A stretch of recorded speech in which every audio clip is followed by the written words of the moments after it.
ॐ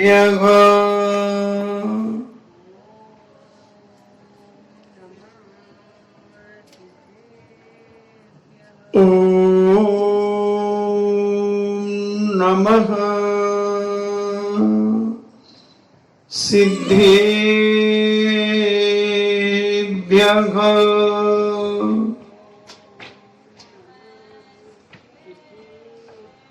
ॐ नमः सिद्धेभ्यः।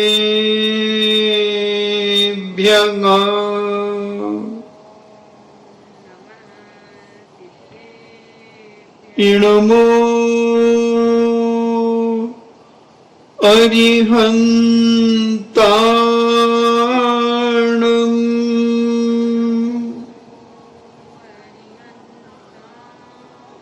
इणमो सिद्धाणम्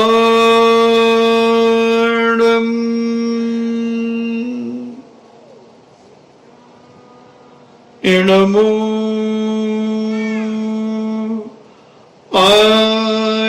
आयर्याणम्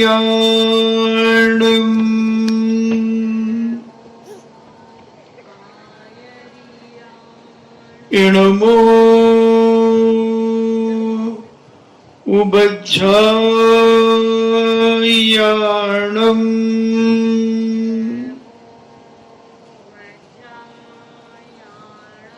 इणमो लोए सब्बे साभूणम्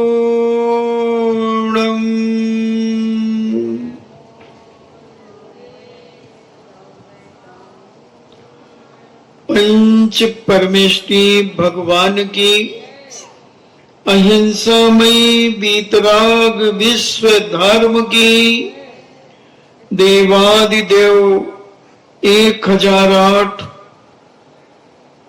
श्री आदिनाथ भगवान की देवादिदेव 1008 चिंतामणि घोर उपसर्ग विजेता श्री पार्श्वनाथ भगवान की देवादिदेव 1008 शासन नायक बाल ब्रह्मचारी भगवान महावीर स्वामी की परम पूजनी आचार्य श्रोमणि गुरुवर श्री कुंद कुंद महामुनिराज की परम पूजनी आचार्य श्रोमणि गुरुवर श्री विद्यासागर जी महामुनिराज की परम पूजनी निर्यापक श्रवण मुनि श्री सुधा सागर जी महाराज की परम पूजनी 3,9 करोड़ महामुनि राजों की तपोदय अतिशय क्षेत्र की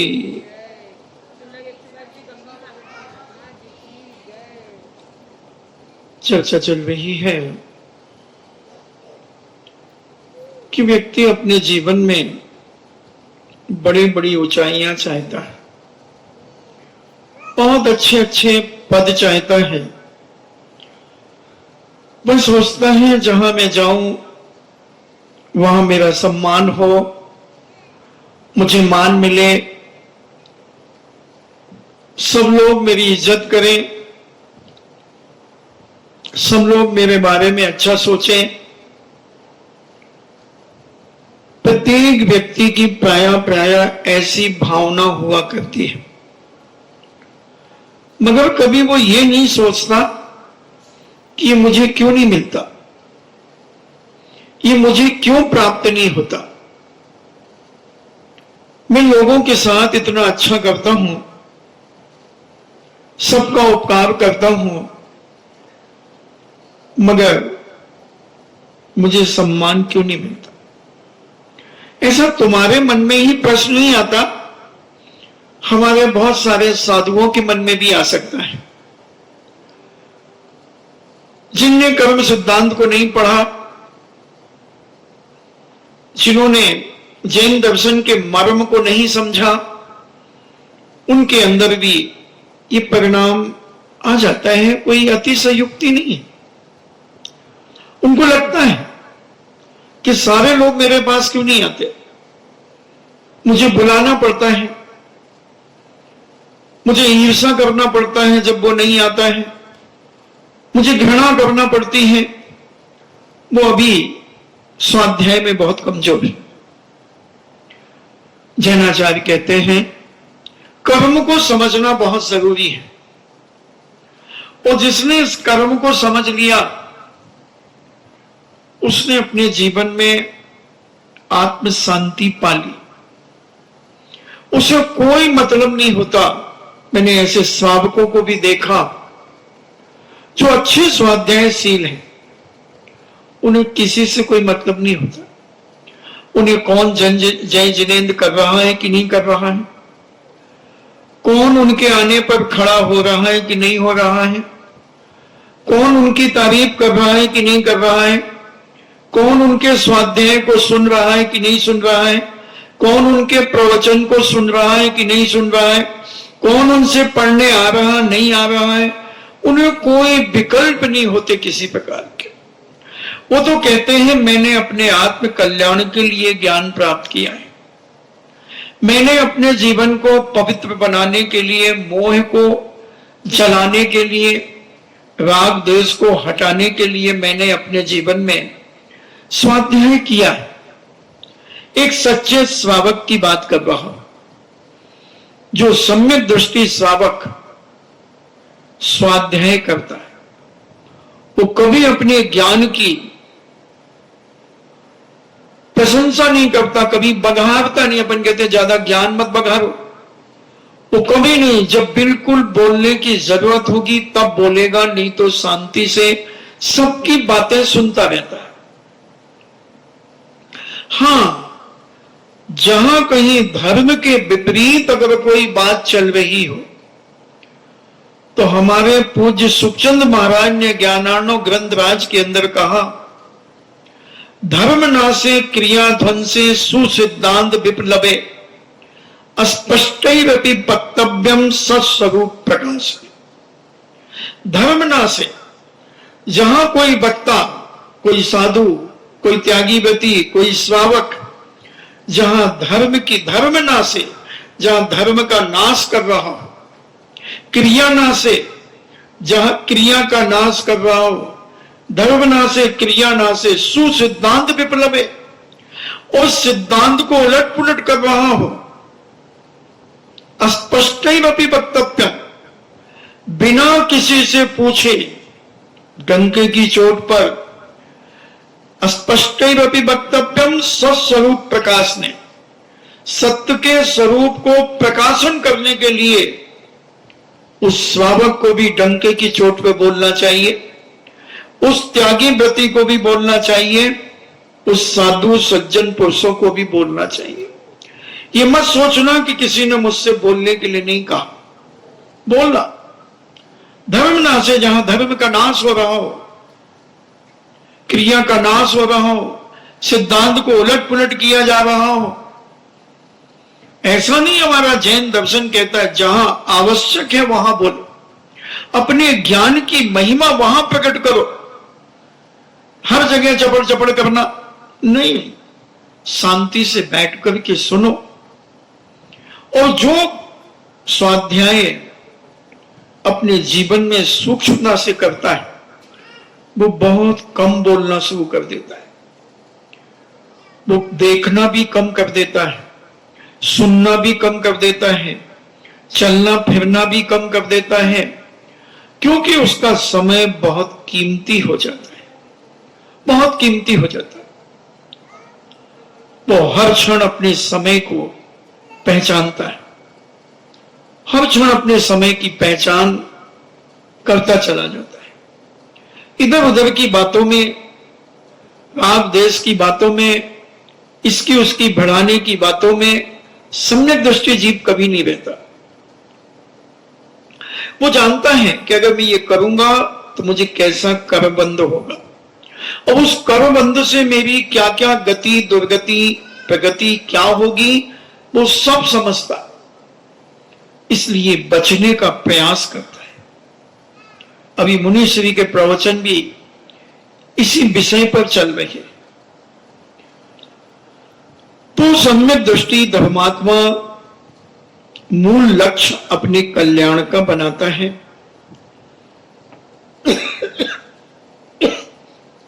हाँ, अगर कोई आ जाता है समझने के लिए तो उसे समझा देता है, बुलाता नहीं आओ मैं तुम्हें पढ़ाऊं, आओ मैं तुम्हें समझाऊं, आओ मैं तुम्हें ये बताऊं, नहीं। वो कहता क्या करना है, जो आएगा विनय से स्वयं आएगा, मैं उसे बता दूंगा। मैं क्यों बुलाऊं उसे, मैं जानता कितना हूं।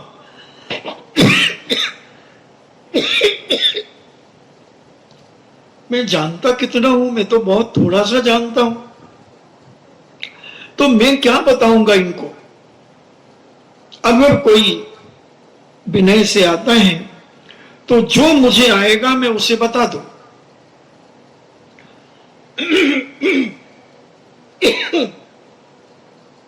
तो जो कर्म सिद्धांत को समझता है, एक राजा था और उस राजा का उस दिन जन्मदिन था। बड़े धूमधाम से सारे नगरवासियों ने उस राजा का जन्मदिन मनाया। बड़े उत्साह के साथ पूरे नगर को सजाया गया। राजा को हाथी के ऊपर पूरे नगर नगर में, एक एक मोहल्ले कॉलोनी में घुमाया गया। लोगों ने अपनी अपनी शक्ति अनुसार राजा को भेंट दी। किसी ने माला पहनाई, किसी ने वस्त्रभूषण दिए, किसी ने कुंडल दिए, किसी ने तलवार दी, किसी ने भाला दिया। अनेक अनेक लोगों ने अपने अपने विचारों के अनुसार उस राजा को दिया। राजा जब शाम को राज दरबार में बैठा, पूरा मंत्रिमंडल वहां बैठा हुआ था और राजा ने मंत्रिमंडल और सभासदों के बीच एक अपना प्रश्न रखा कि मंत्रियों, सेठ साहूकारों, मेरी एक छोटी सी जिज्ञासा है कि आज के दिन बहुत सारे बच्चे पैदा हुए होंगे।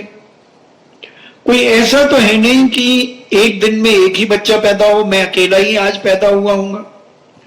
मेरी राजधानी में, मेरे राज्य में बहुत सारे बच्चे पैदा होंगे, मगर मैं बड़ा होकर के राजा बना और बाकी बच्चे जो हैं वो क्या बने? कोई किसान बन गया होगा, कोई व्यापारी बन गया होगा, कोई कुछ बन गया होगा, मगर राजा में अकेला क्यों बना? एक ही नक्षत्र में पैदा हुए होंगे, एक ही समय में पैदा हुए होंगे, ऐसा भी हो सकता है। सारे लोग कहते हैं वाह राजा साहब, आपका प्रश्न बड़ा मार्मिक है, बहुत गहरा प्रश्न आपके मन में भी आ सकता है। कई बार लोग मुझसे भी पूछते हैं कि महाराज जी एक ही साथ ट्विंस बच्चे भी पैदा होते हैं तो वो भी अलग हो जाते हैं, थोड़े दिन तक तो एक सी क्रियाएं करते हैं, फिर धीरे धीरे उनके विचार बदलते चले जाते हैं। उसी सभा में एक ज्योतिषाचार्य बैठा हुआ था। उस ज्योतिषाचार्य ने कहा, महाराज आपके प्रश्न का उत्तर तो मैं भी नहीं दे पाऊंगा और शायद इस सभा में बैठा हुआ कोई व्यक्ति भी दे पाए, मगर आपके प्रश्न का उत्तर मिल जाएगा राजा साहब। बोले कहां मिलेगा? बोले राजा साहब आपको बहुत दूर जंगलों में, कोसों दूर आपको जाना पड़ेगा और वहां एक बहुत बड़े तपस्वी हैं जिनके बड़े बड़े बाल हो गए हैं, बड़े बड़े नाखून हो गए हैं, बड़ी दाढ़ी हो गई है और वो छीण काया हो गए हैं बहुत बड़े तपस्वी हैं, आप उनके पास जाइए राजन, और उनसे वह प्रश्न पूछिए, वो आपको जरूर उत्तर देंगे। राजा कहता, मंत्री मेरे लिए घोड़ा तैयार करो, शीघ्रगामी घोड़ा जो बड़ी तेज रफ्तार से दौड़ने वाला हो। और एक घोड़े को तैयार किया गया और राजा साहब उसमें बैठे। उनके पीछे कुछ सेवक भी गए और राजा तो अपने घोड़े को दौड़ाते चले गए और चलते चलते घोर घनघोर जंगल में पहुंच गए। इधर उधर देखते हैं कि एक तपस्वी बैठा हुआ है, और वो अग्नि जलाकर के बैठा है और एक एक अंगारा उठा करके खा रहा है, एक एक अंगारा उठा करके खा रहा है। राजा साहब ने देखा और घोड़े से उतरे, उनको प्रणाम किया, बोले तपस्वी जी आपको मेरा प्रणाम। तपस्वी जी मेरा एक प्रश्न है कि आज मेरा जन्मदिन है, तो जिस दिन मेरा जन्म हुआ होगा उस दिन मेरे राज्य में, मेरी राजधानी में अनेक बच्चे पैदा हुए होंगे, तो फिर मैं राजा बना और बाकी लोग राजा क्यों नहीं बने? एक ही दिन, एक ही तारीख, एक ही समय में भी पैदा हुए होंगे, एक नक्षत्र में पैदा हुए होंगे, ऐसा भी हो सकता है। तपस्वी ने कहा, राजन इसका जवाब मैं नहीं दे सकता, इसका जवाब ऐसे ही कोसों दूर पर एक और बड़े तपस्वी हैं, वो इसका जवाब देंगे। राजा ने पुनः घोड़ा पे बैठा और घोड़े को एड़ लगाई और घोड़ा दौड़ पड़ा, भागता गया। कोसों मील दूर चले जाने के बाद एक पुनः भयावान जंगल मिला। वहां एक तपस्वी खड़ा हुआ था और जब उसे भूख लगती थी वो अपने शरीर का मांस नोच करके खा लेता था, मांस नोच करके खा रहा था। राजा ने देखा कि देखने में तो बहुत बड़े तपस्वी लग रहे हैं, बाल तो बिल्कुल रस्सी जैसे हो गए हैं, ऐसी लटें हो गई हैं जो भंज गई हैं बिल्कुल, और शरीर के ऊपर जैसे चाम लिपटा हो, मांस भी शरीर में नहीं बचा है, नोच करके मांस खा रही है। राजा गया, राजा ने देखा तपस्वी है और बहुत दूर चलने के बाद ये मुझे मिले हैं। राजा ने उन्हें प्रणाम किया और कहा, तपस्वी जी मेरा एक प्रश्न है। बोले चल हट यहां से, तेरे लिए बैठा हूं क्या, हट यहां से। राजा ने कहा मेरा प्रश्न नहीं, मुझे मालूम है, जा तेरा प्रश्न, यहां से कोसों दूर जा। एक 5-6 साल का एक बच्चा वो तेरे प्रश्न का उत्तर देगा। और राजा को तो बड़ी जिज्ञासा थी कि मैं एक तारीख, एक साथ, एक दिन में, एक समय में बहुत सारे बच्चे पैदा हुए हैं और मैं राजा बना, मगर वो सब क्या है? कोई नौकर है, कोई झाड़ू पोछा कर रहा है, कोई सफाई कर्मचारी भी होगा, कोई खेत किसान में खेती करने वाला होगा, कोई ड्राइवर होगा, अनेक अनेक प्रकार के जो लोग करते हैं, मगर राजा क्यों नहीं बने मैं, और मैं राजा क्यों बना? ये उसके मन की जिज्ञासा बड़ी तीव्र होती चली जा रही थी। राजा दौड़ा, मगर उस तपस्वी ने कहा बहुत जल्दी पहुंचना, नहीं तो वो मरने वाला है, वो मरने वाला है, और अगर तुम उसके मरने के पहले पहुंच गए तो तुम्हारे प्रश्न का उत्तर मिल जाएगा, और नहीं तो फिर उत्तर तुम्हारा नहीं मिलेगा, तुम दुर्भाग्य माने जाओगे, भले राजा पद पे बैठो। राजा ने कहा अच्छा। घोड़े को पानी आनी पिलाया, चने अने खिलाए, और कहा चल। राजा ने बैठ करके जो एड़ लगाई और घोड़ा दौड़ने लगा, बिल्कुल हवा से बातें करने लगा घोड़ा, और वहां पहुंचा जहां पर वह बच्चा बहुत अस्वस्थ अवस्था में था। बहुत सारे वैद्य, हकीम, नीम हकीम बहुत सारे खड़े हुए थे, और बच्चा आंख बंद करके पड़ा था। 5-6 साल का बच्चा होगा। उसके माता पिता, उसके रिश्तेदार सब वहां उपस्थित थे, और राजा बहुत रफ्तार से गया और घोड़ा खड़ा किया, और राजा को देखकर सारे लोग खड़े हो गए। राजा साहब पधारिए, राजा साहब पधारिए।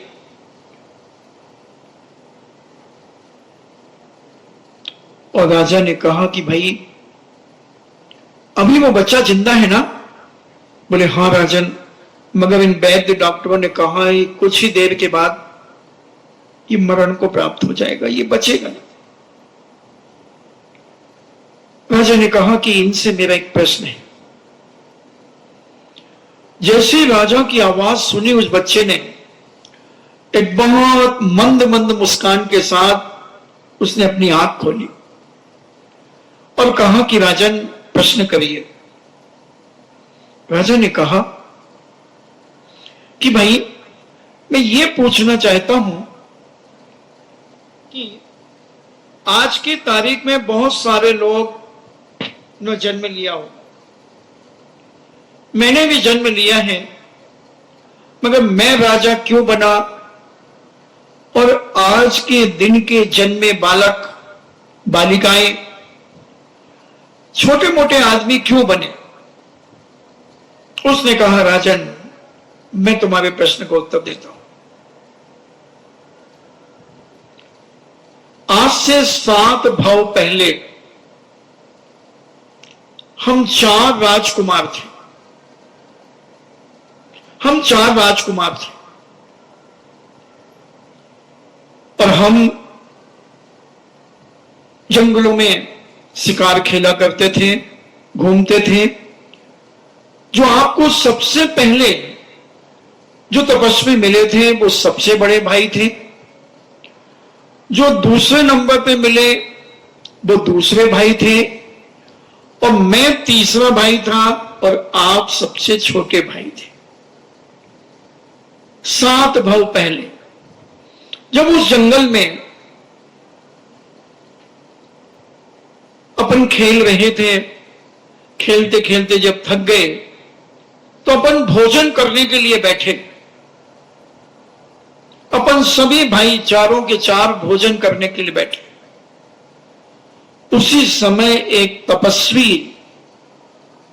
उसी जंगल में से कहीं झाड़ियों में से निकल करके आया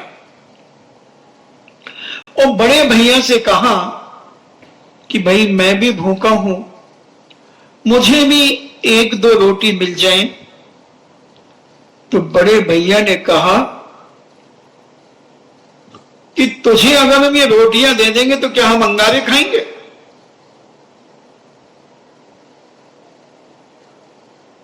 वो बेचारा तपस्वी दूसरे भैया से कहा भैया मुझे भी भूख लगी है, मुझे भी 2 रोटियां दे दो। तो उसने कहा तुझे रोटियां दे दो तो क्या मैं अपना मांस नोच नोच के खाऊंगा? और जब मैं तीसरे के पास वो आया तो मैंने उसे कहा कि कि भाई मैं तो कुछ नहीं दे सकता।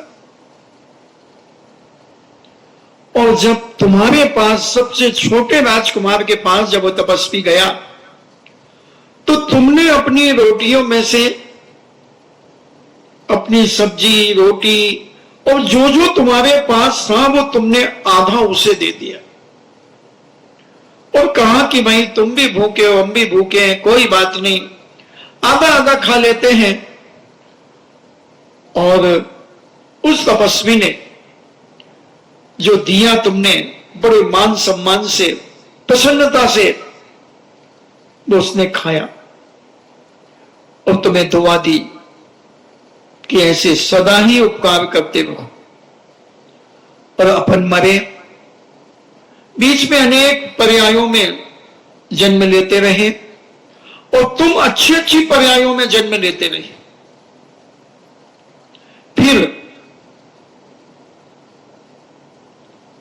अब जो इस भाव में तुम तो राजा बने क्योंकि तुमने उपकार किया था, अपने विचारों में बड़ी पवित्रता रखी, समता भाव रखा। और जो बड़े भैया थे उन्होंने कहा था मैं अंगारे खाऊंगा क्या, तुझे अपना भोजन दे दूंगा, तो वो आज अंगारे ही खा रहे हैं, वो अंगारे ही खा रहे हैं। और जिसने कहा था कि तुझे मैं भोजन दे दूं तो कि अपना मांस नोच करके खाऊंगा, तो वो आज मांस नोच करके ही खा रहा है। और मैंने कहा था कि भाई मैं क्या कर सकता हूं, मैं क्या दे सकता हूं, तो आज प्रकृति ने भी मुझे ज्यादा उम्र नहीं दी और इतनी छोटी सी उम्र में मैं मरने वाला हूं। तो राजन तुम्हें समझ में आया होगा कि एक साथ जन्म लेने वाले लोग भी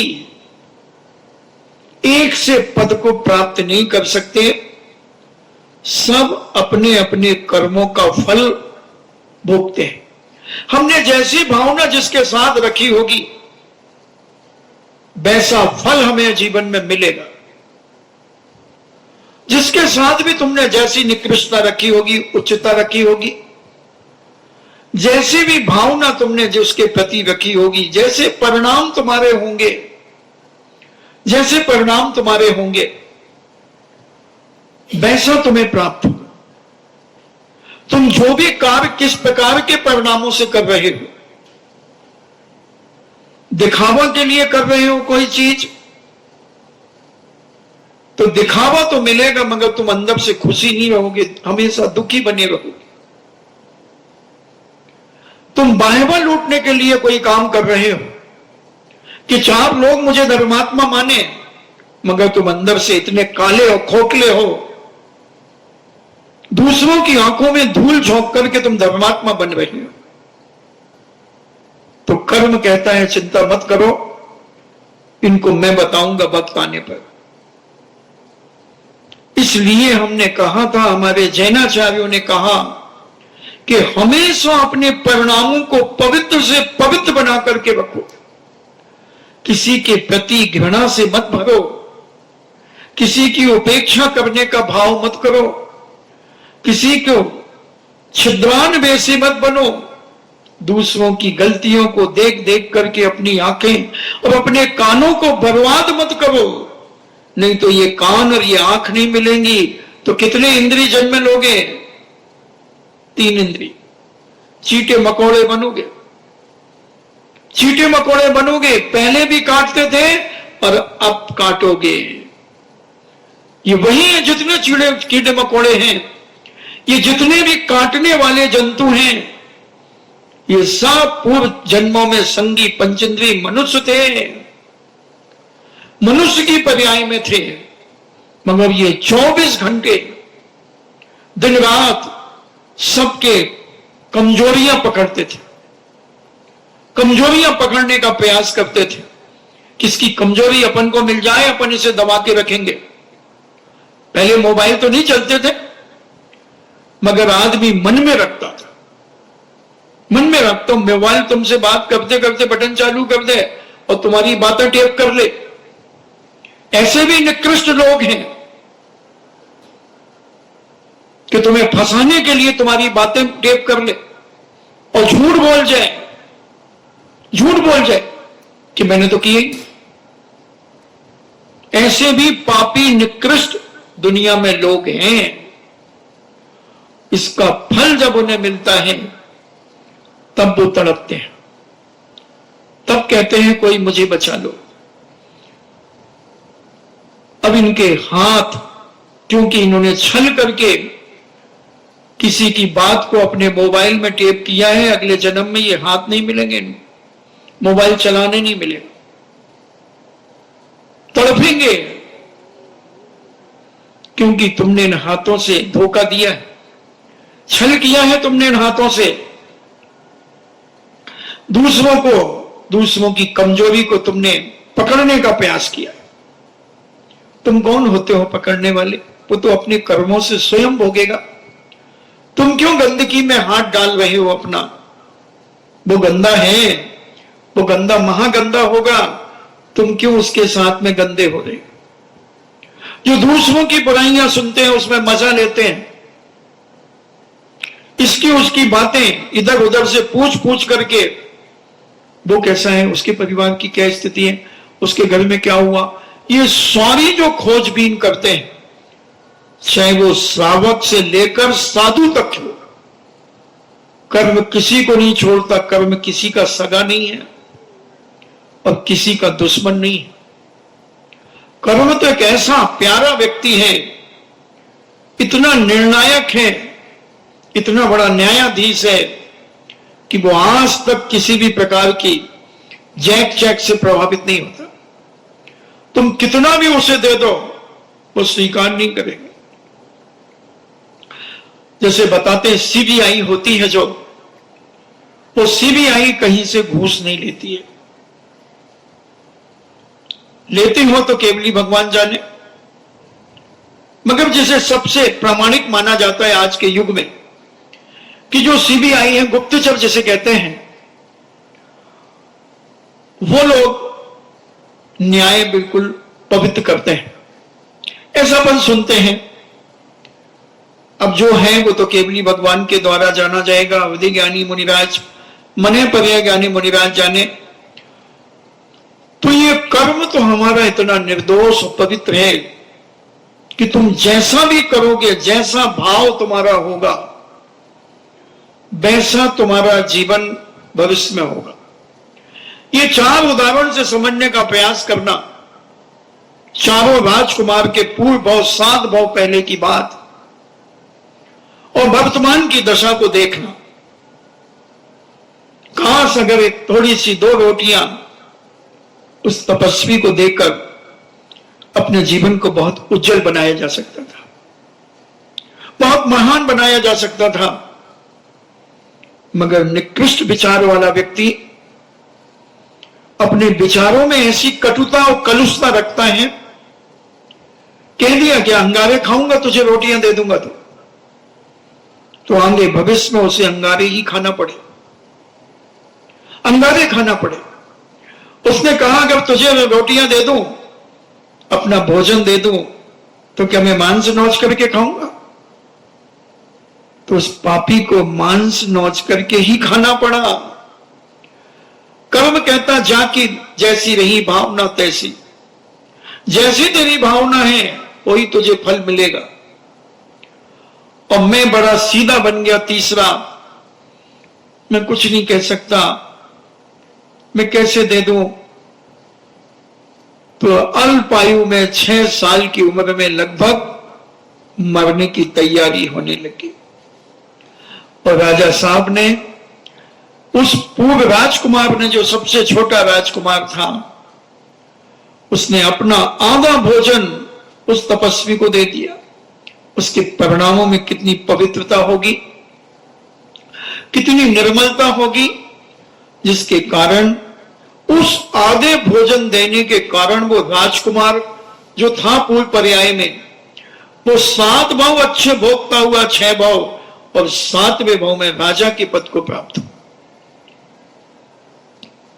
एक ही नक्षत्र, एक ही तारीख, एक ही दिन, एक ही समय में पैदा होने वाले लोग अलग अलग क्यों होते हैं? इसको समझना, इसको जानना। एक ही घर में पैदा होने वाले लोग कोई त्यागी बन जाते हैं, व्रती बन जाते हैं, कोई साधु बन जाते हैं, कोई साध्वी बन जाते हैं। अब उसी घर के लोग उनका विरोध करने वाले भी पैदा हो जाते हैं। सुकुमाल की मां, सुकुमाल की भाभी ने और सुकुमाल के देवर यानी सुकुमाल का पूर्व पर्याय का जीव जो वायुभूति था, उसने अपनी भाभी की बात धर्म से विरुद्ध कह दिया, उसे घृणा कर ली मुनिराजों से। तो क्या क्या दुर्दशा हुई। कोड़ी बना, गधी बना, सूकरी बना, कुकरी बना, अंधी दुर्गंधा बनी, फिर वहां से नागश्री बनी, नागश्री में व्रतों को धारण किया और नागश्री से फिर आरिका बनी और आरिका से स्वर्ग गई और स्वर्ग से आकर आप सबको मालूम है क्या बना।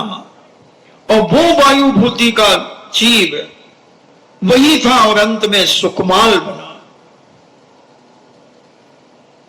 आदमी कर्म करते समय तो बड़ा खुशी खुशी करता है, छल कपट करते समय, बेईमानी करते समय, धोखाधड़ी करते समय बहुत खुशी खुशी करता है।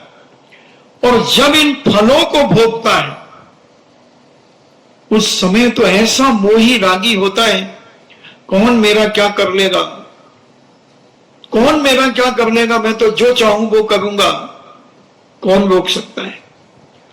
कर्म कहता है बाबा जी चिंता मत करो, इसे अभी छोड़ दो, अभी इसके पुण्य का उदय बहुत चल रहा है, इसके पुण्य का उदय बहुत चल रहा है, ये पुण्य में सब कुछ करेगा।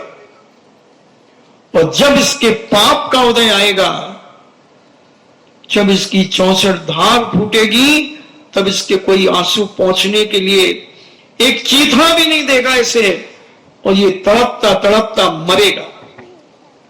क्योंकि इसने धोखा, छल कपट, मायाचारी, दूसरों को फंसाने का प्रयास किया। जितने ये दूसरों को फंसाने के चक्कर में रहते हैं और लोग फंस जाते हैं इनके चक्कर में, समझ लेना भी इनके बहुत तीव्र पुण्य का उदय चल रहा है। इन्हें कोई भी कुछ नहीं कर सकता। कहते हैं, नीति कहती है जब तक तेरे पुण्य का बीता नहीं करार, तब तक तुझको माफ है अवगुण करो हजार। पुण्य के उदय में ही सारे पाप होते हैं, पाप के उदय में कोई पाप नहीं कर पाता, क्योंकि पाप करने के लिए पैसा चाहिए, धन दौलत चाहिए, और पुण्य के उदय से ही धन दौलत आती है। तो धन दौलत कहती है अरे पापी, मैं तेरे पूर्व जन्म के पुण्य से तेरे पास आई थी और तूने मुझे पाप में खर्च किया है, तूने मेरा दुरुपयोग किया है। अब देखता हूं, अब देखता हूं तेरा क्या करता हूं मैं।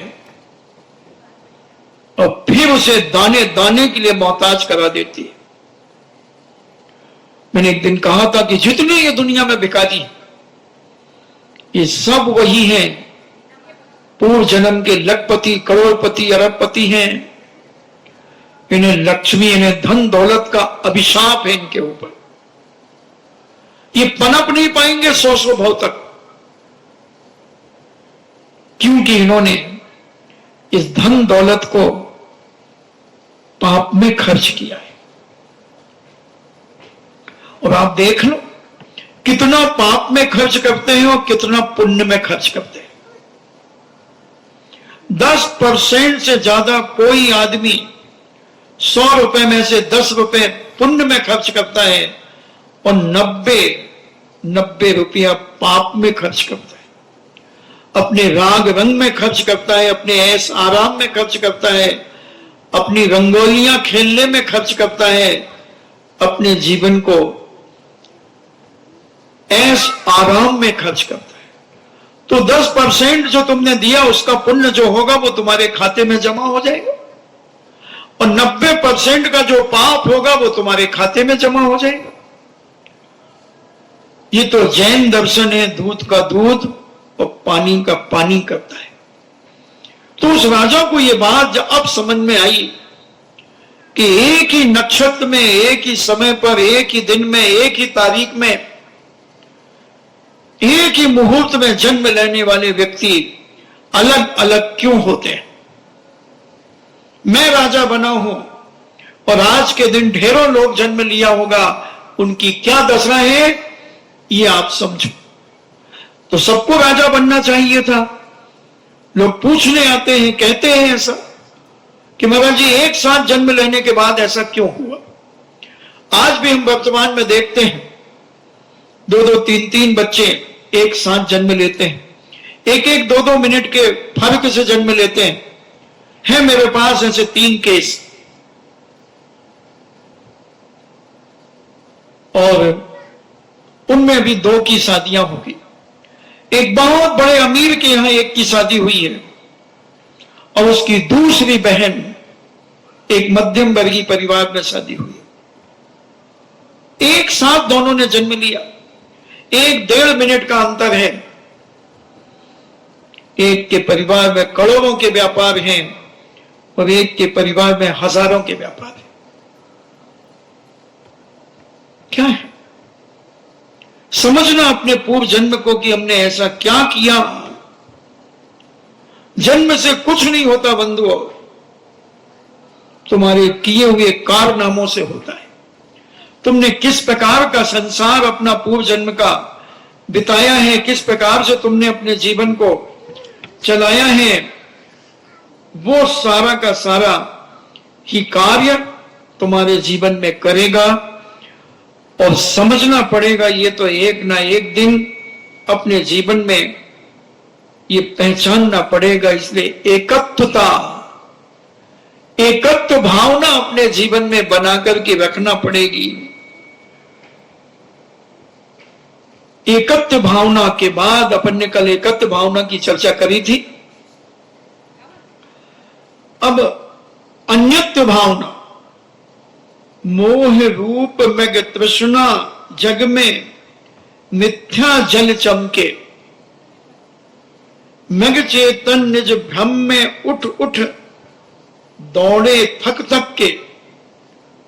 ऐसा संसारी प्राणी दूसरों के धन वैभव देख देख करके ऐसा मोह जाल में फंसता है जैसे मृग, हिरण तृष्णा में, लालच में, जग में मिथ्या जल चमके। अपन जब पैदल, कभी आप तो पैदल कम चलते होंगे, पैदल हम लोग चलते हैं और जब हम रोड पर चलते हैं तो ऐसा लगता है 100-50 कदम आगे पानी भरा हुआ है रोड के ऊपर। कभी आपने भी हमारे साथ थोड़ा सा विहार किया होगा तो आपने भी देखा होगा कि रास्ते में पानी चमक रहा है और जब उसके नजदीक आते हैं तो वो पानी नहीं होता है। तो इसी अनित्य भावना, अन्यत्य भावना को पूछकर बड़े बड़े आचार्यों ने भी 12 भावना का वर्णन कार्तिक अनुपेक्षा में किया। कार्तिकेय स्वामी जी ने तत्वाव सूत्र में भी 12 भावना का वर्णन है। पूज्य कुंद स्वामी ने भी 12 भावना का बड़ा मार्मिक चिंतन दिया, वर्णन किया। तो सभी आचार्यों ने, पंडित विद्वानों ने भी 12 भावना का चिंतन किया और लिपिबद्ध किया। तो ये अन्यत्य भावना, मोह रूप मृग तृष्णा जग में मिथ्या जल चमके, ये सारा जो तुम्हें दिख रहा है ये सब एक इंद्रजालिया के समान मिथ्या है, कुछ भी नहीं कहा जा सकता। ये मोह रूप, जब मोह में आदमी फंसता है तो उसे ये बड़ा अच्छा लगता है, हर चीज उसे सुहावनी लगती है। मृग चैतन्य भ्रम में उठ उठ दौड़े थक थक के, और वो हिरण बार बार आगे दौड़ता है। ऐसी हमारी ये चेतन आत्मा इस संसार की चमक दमक में बार बार गिरती है, उठती है, गिरती है, उठती है, दौड़ती। मेघ चेतन, मेघ का तो हिरण की बात कर रहे हैं, और चेतन हमारे लिए संबोधन है। नित्य भ्रम में रोज नए नए भ्रम पैदा करता है, रोज नई नई शंकाएं पर शंका पैदा करता है। न जाने कितने विचार इसके बदलते हैं, क्या करता रहता है दिन भर। ये संसारी प्राणी जैसे वह हिरण जब प्यास में गर्मियों के दिनों में इधर उधर दौड़ता है, उसे लगता वो पानी, उधर तक जाता है, फिर देखता वो पानी, थक जाता है, बैठ जाता है, फिर उठता है, फिर भागता है।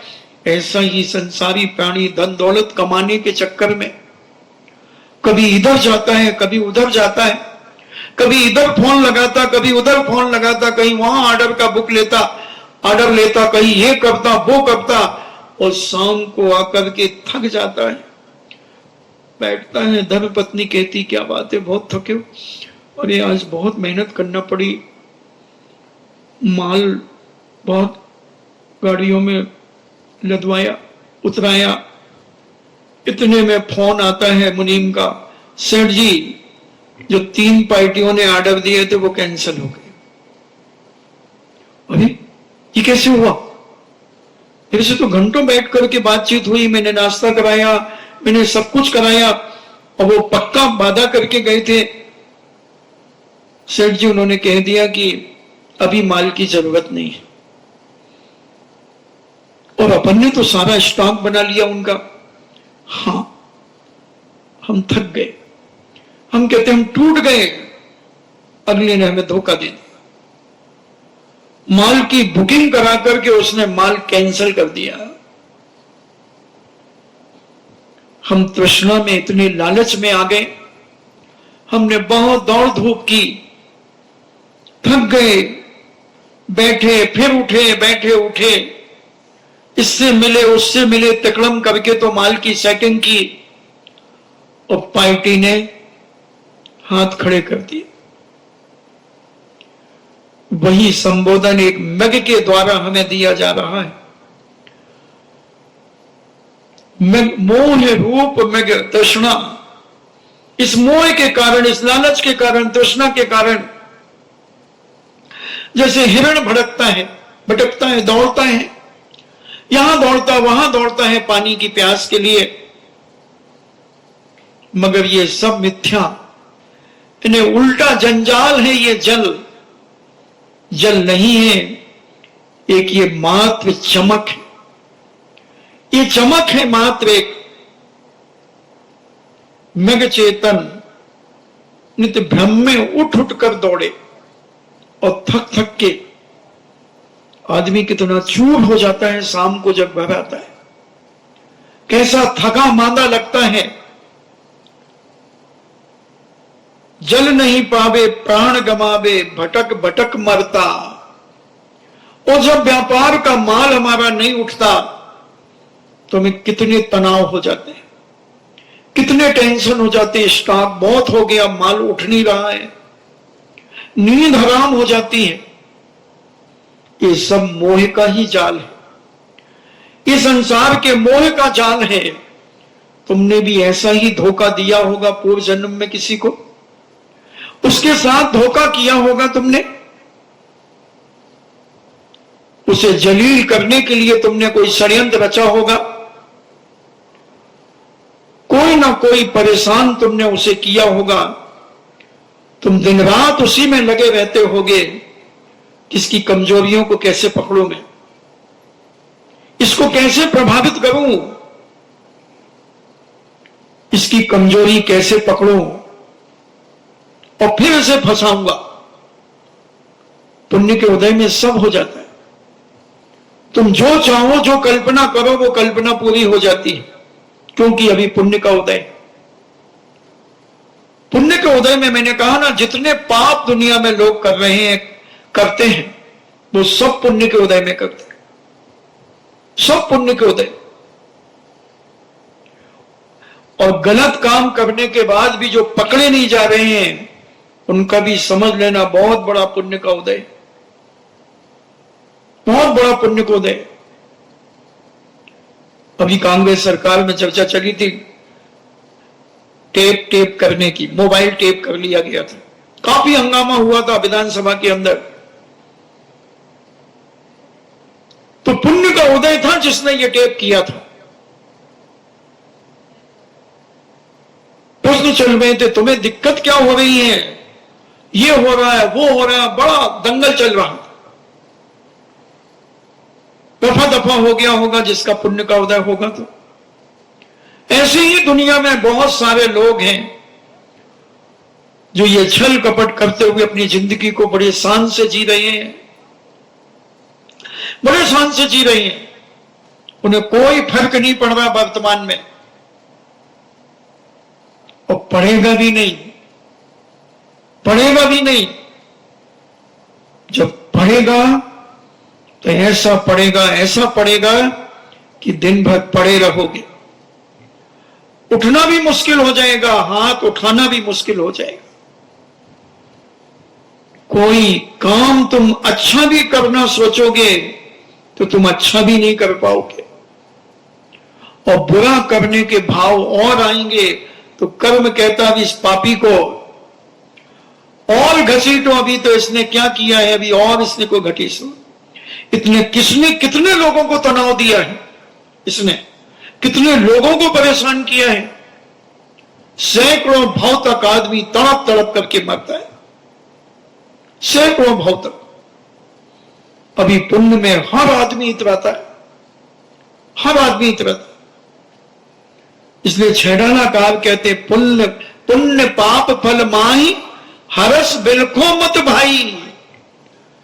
पुण्य पाप के उदय में हर्ष भी मत बनाओ और बिलखो भी मत, तड़फो भी मत। मगर आदमी को इतनी सबर कहां है। थोड़ा सा पुण्य बढ़ा फिर वो नीचे नहीं देखता, फिर वो ऊपर देखता है, और जब ऊपर देखता है तो जब ठोकर लग करके नीचे गिरता है तो हाथ पैर टूट जाते हैं, हाथ पैर टूट जाते हैं।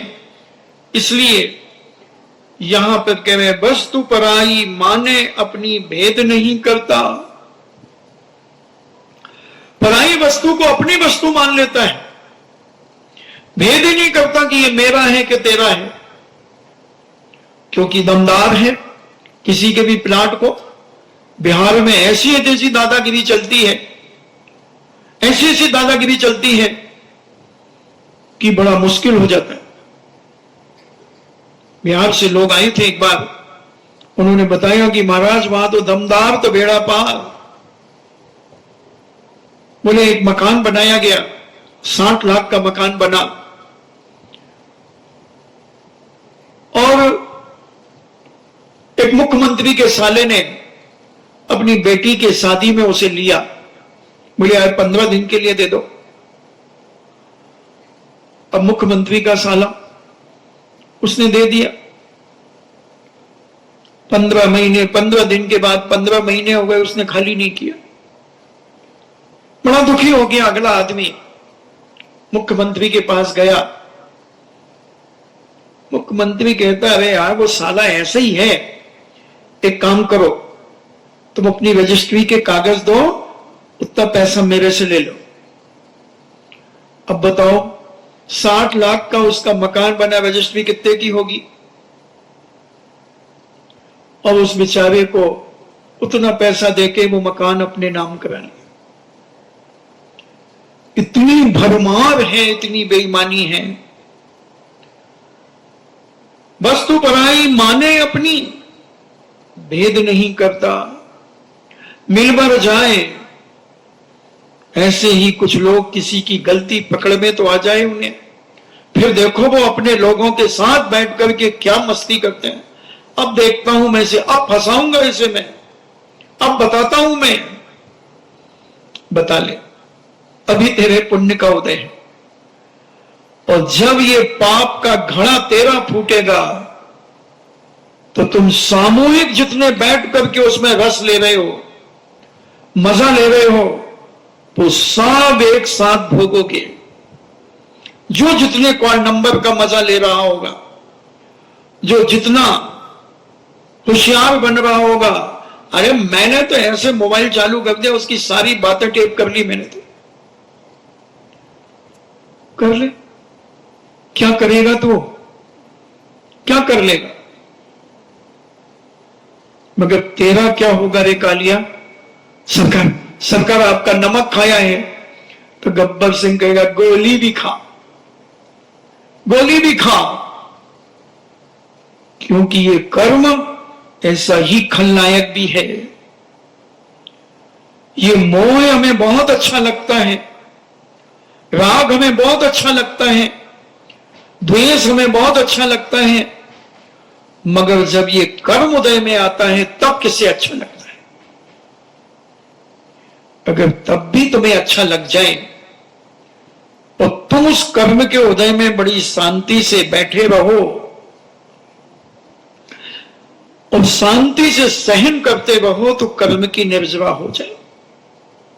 उस राजा को तो समझ में आ गया कि एक साथ जन्म लेने के बाद सब अपने अपने कर्मों का फल भोगते हैं। एक तिथि में, एक तारीख में, एक नक्षत्र में जन्म लेकर भी आदमी अपने अपने कर्मों का फल भोगता है।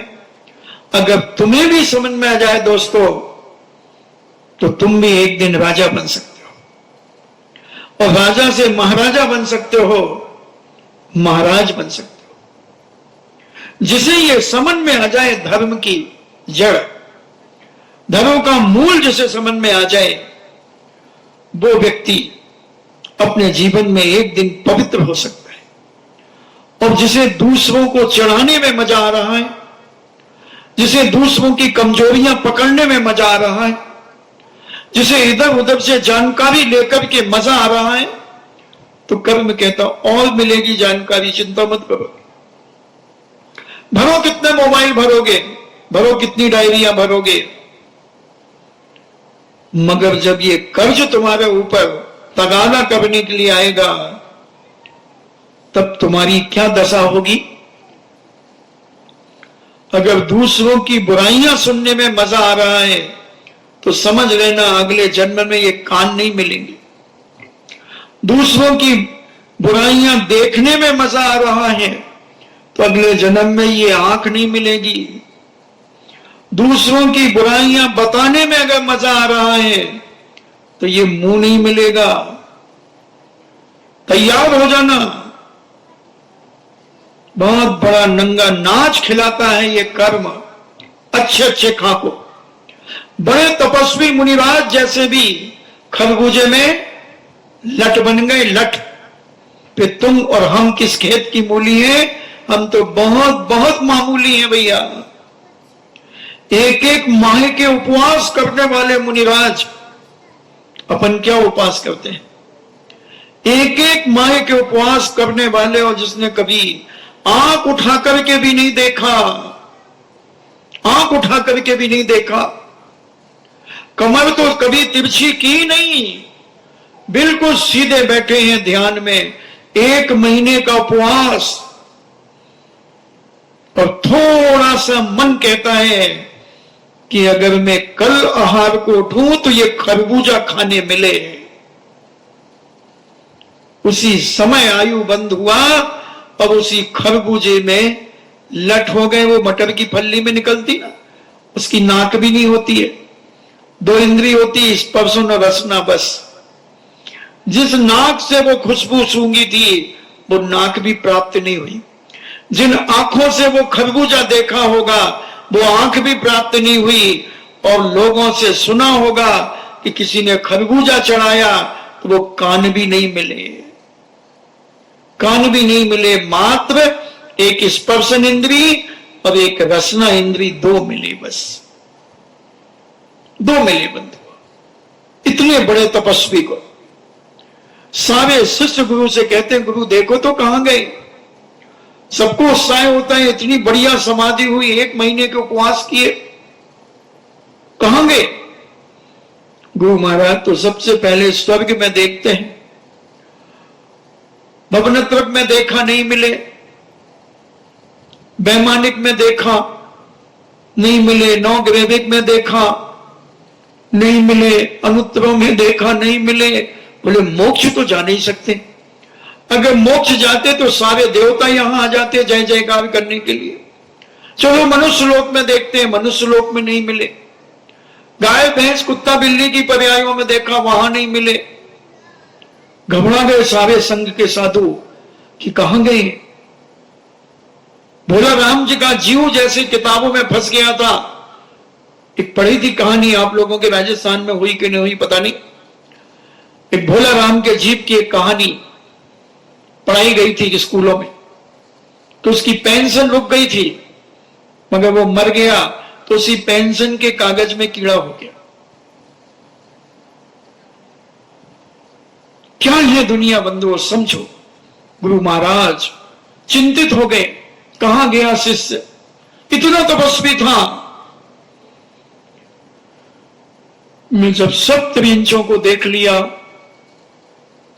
नरकों में भी देख लिया, फिर उन्होंने एक इंद्रिय से शुरू किया कि चलो पेड़ पौधों में पृथ्वी का है, जल का है, वायु का है, अग्नि का है, वनस्पति का है, में देखो, उसमें भी नहीं मिले।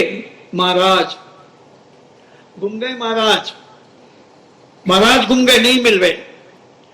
फिर बाद में जब दो इंद्रियों में देखा तो खरबूजे में जब फोड़ा गया खरबूजा, उसमें महाराज लट बन गए थे।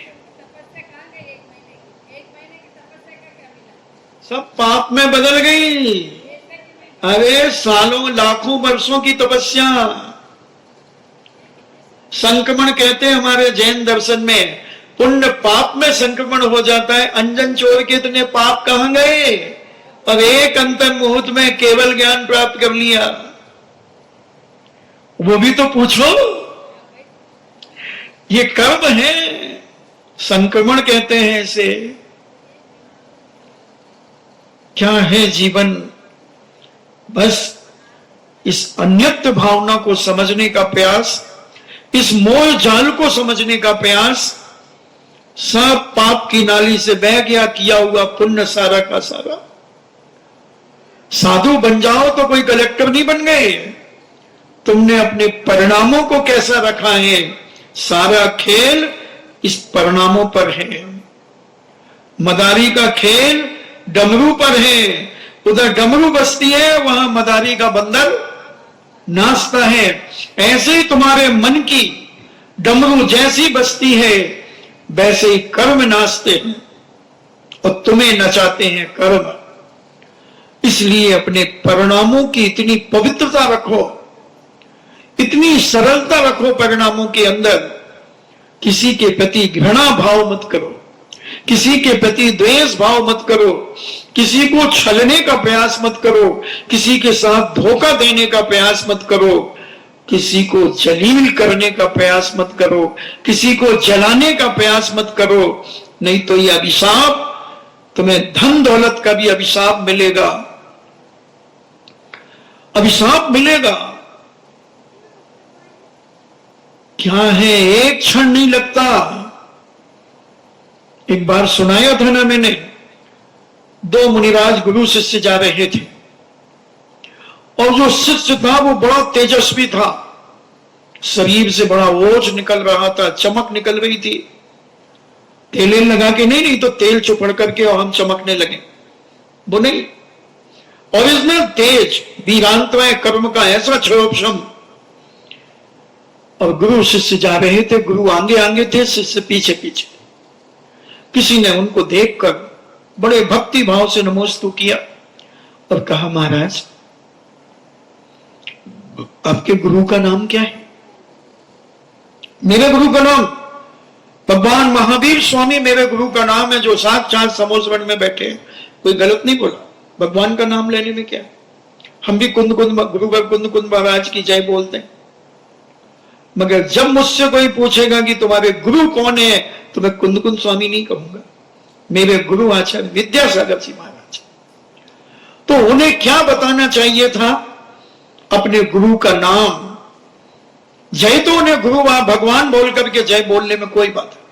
और उन्होंने, श्रावक ने अपने आप को धन्य माना, नमोस्तु किया और पुनः अपनी बग्गी में बैठा और समूह श्रवण की ओर चला गया। और वो दोनों महाराज गए, और जैसे ही वो श्रावक ने उन महाराजों को भी समोश्रण में आते हुए देखा, और मुनि के कोठे में जब वो बैठे तो जो छोटे महाराज जो उनके शिष्य थे वो ऐसे काले कलूटे और ऐसा रूखा शरीर हो गया, और वो समोश्रण में जाकर के बैठे। अब उस श्रावक के मन में खलबली चालू हो गई, अरे ये वही महाराज हैं जो रास्ते में मुझे बड़े तेजस्वी मिले थे, बड़े ऐसे मिले थे, मगर ये क्या हुआ थोड़ी सी देर के अंदर, ये क्या हुआ? और जैसे ही भगवान की 2 घंटे 24 मिनट दिव्य ध्वनि समाप्त हुई, वो सीधा गणधर परमेष्ठी के यहां वो श्रावक गया। और उसने कहा, महाराज रास्ते में 2 पूज्य मुनिराज मुझे मिले थे, मगर जो छोटे महाराज थे वो बड़े तेजस्वी थे, ओजस्वी थे,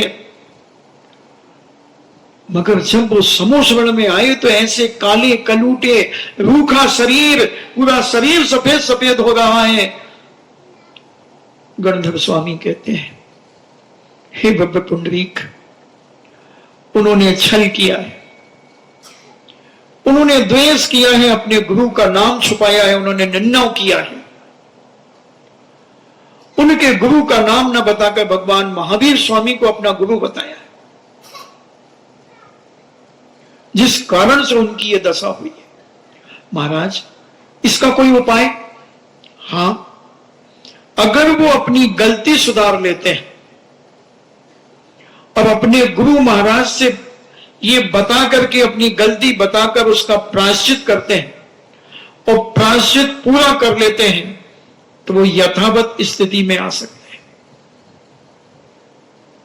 श्रावक बहुत सज्जन था, सम्यक दृष्टि श्रावक था, चुगलखोर नहीं था, चुगलखोर नहीं था।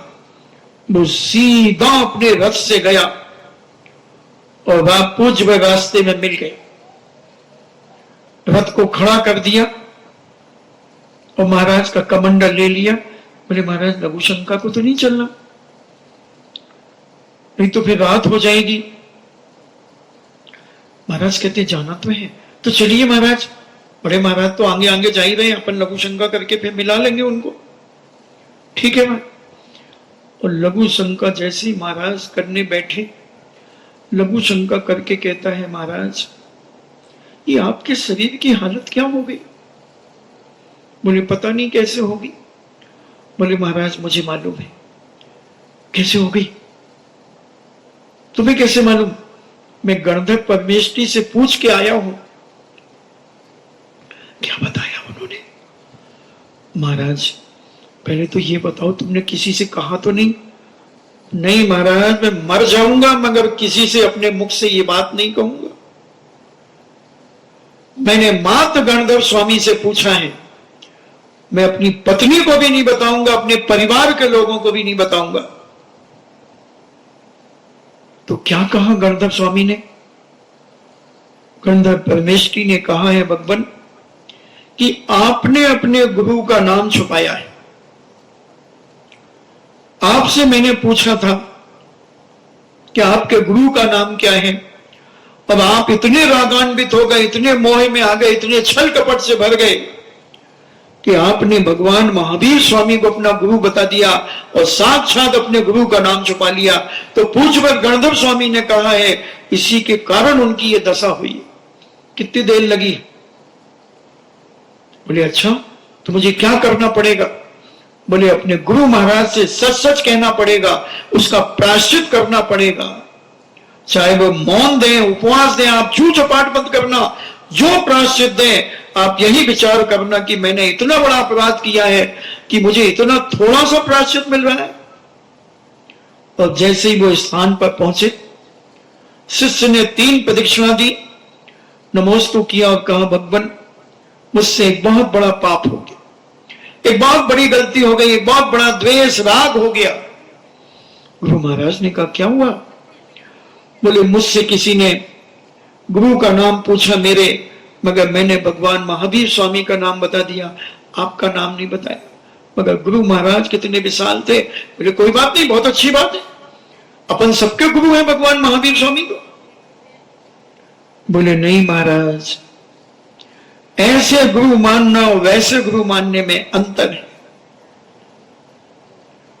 हमने ये छल किया है, हमने धोखा किया है, हमने मायाचारी की, हमने द्वेष किया है आपसे, इसका प्रायश्चित दीजिए, इसका प्रायश्चित दीजिए।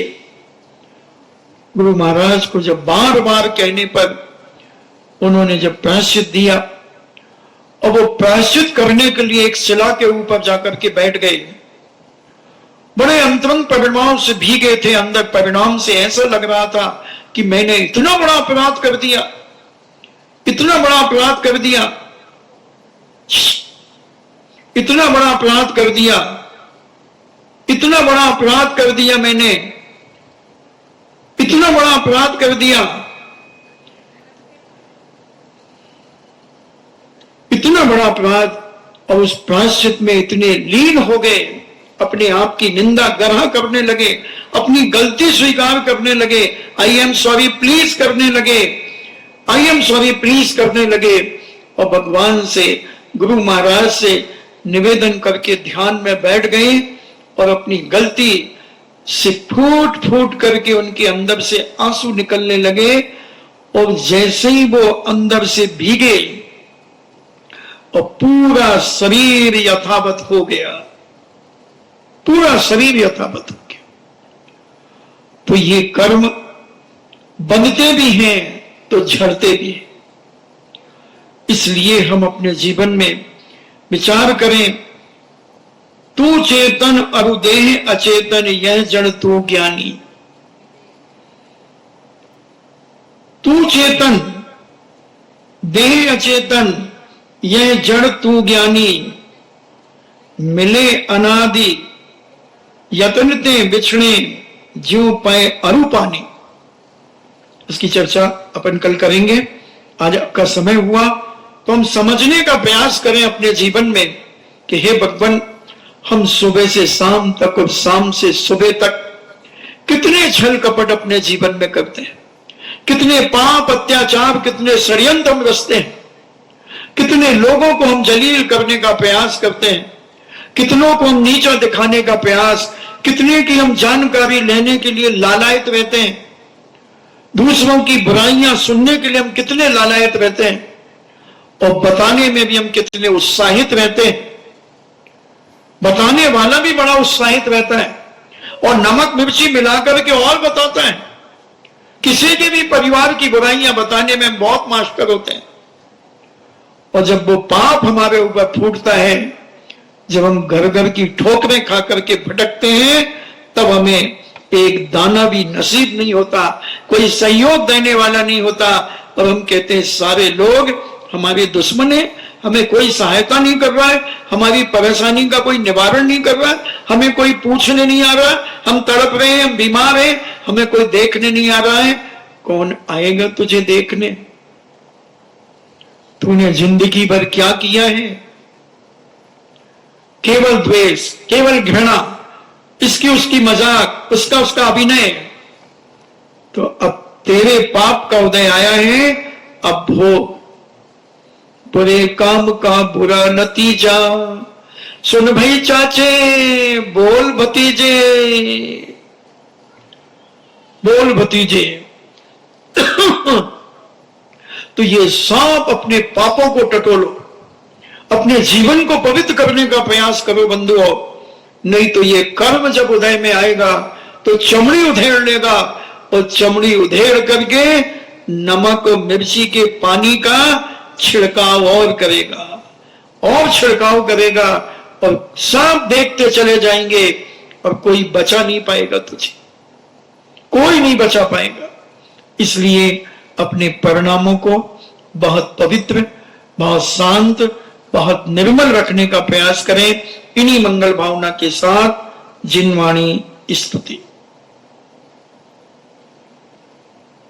जिनवाणी के ज्ञान से सूझे लोकालोक, सुबाणी मस्तक के धरो, सदा देते हूँ धोख। हे जिनवाणी भारती, तो ही जपो दिन रैन, जो तेरो शरणा गए, सो पावे सुख चैन। देव भजो अरिहंत को, गुरु सेवा निर्ग्रंथ। दया धर्म पालो सदा, यही मोक्ष का पंथ। 9 बार नमोकार।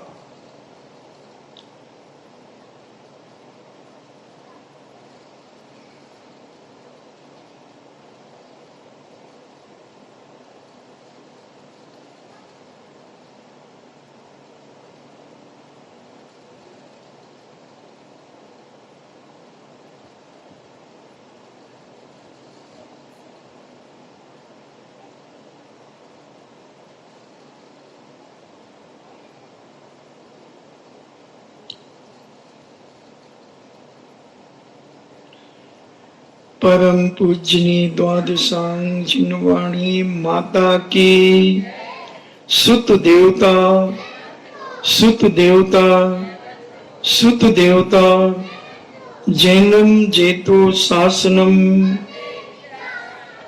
जैनम जेतो शासनम, जैनम जेतो शासनम।